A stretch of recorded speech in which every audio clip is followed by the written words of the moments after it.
অনেক দুঃসাহসিক কাজ হয়েছে দেশের জন্য। জীবনের বাজি রেখে অনেক রিস্কের মধ্যে অনেক বড় বড় কাজ এখনও করছেন, অতীতেও করেছেন, ভবিষ্যতেও করবেন আপনি। এবং সেটা আপনার নেশা এবং আপনার দেশের প্রতি এই ভালোবাসার কারণে আপনি এত দুঃসাহসিক কাজ করেন দেশের মানুষের জন্য, জাতির জন্য। সামনে অনেক কাজই হবে, তার মধ্যেই একটা কাজ আপনি মনে মনে পোষণ করেন যে ওই কাজটা করতে পারলে আপনি মানসিক অনেকটাই কমফোর্ট জোনে থাকবেন।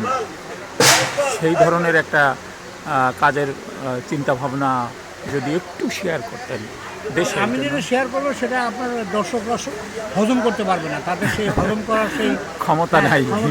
ওদেরকে উল্টা ওষুধ খাওয়াতে হবে ডবল ডোজের। সেটা হলো যে আমার একটাই ইচ্ছা, আজ হোক কাল হোক আগামী বছর হোক আমি ইসরায়েলে যাবই, এবং ইসরায়েলে যাব আরব মুসলিমদের সাথে আমি উঠা বসা করবো।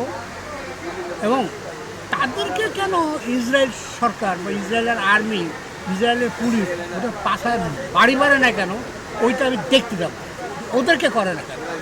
এবং তাদের মেয়র আছে 3টা শহরে, তাদের পার্লামেন্টে এমপি আছে আরব মুসলিমদের, তারা বিভিন্ন স্তরে বিভিন্ন ইউনিভার্সিটিতে তারা প্রফেসর আরব মুসলিমরা ইন ইসরায়েল, এবং তারা ইসরায়েলের সিটিজেন। এবং প্রচুর আরব মুসলিমরা আইডিএফে জয়েন করেছে। আমার কাছে তো অবাক লাগে যে এত ইসরায়েলের কথা শুনি, আরব মুসলিমদেরকে ওরা কিছু বলে না কেন, তাদের সংখ্যা কিন্তু কম না, 1.4 মিলিয়ন।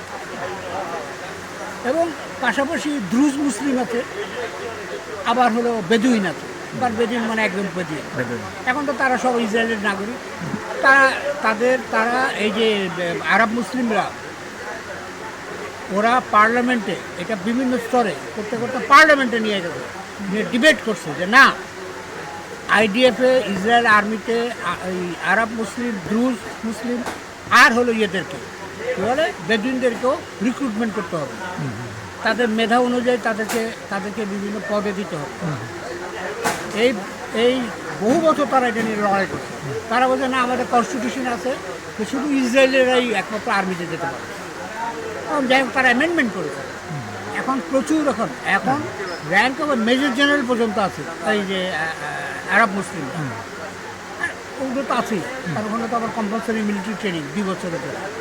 সেটা আমি তো দেখতে, আমার খালি একটা দেখার একটা ইচ্ছা যে ইসরায়েল সম্বন্ধে এত কথা শুনি, মানে অফকোর্স সব নেগেটিভ কথা, তারা যে দমন নিপীড়ন অত্যাচার করছে না, কিন্তু আরব মুসলিমদেরকে করছে না কেন সেটা আমার জানা।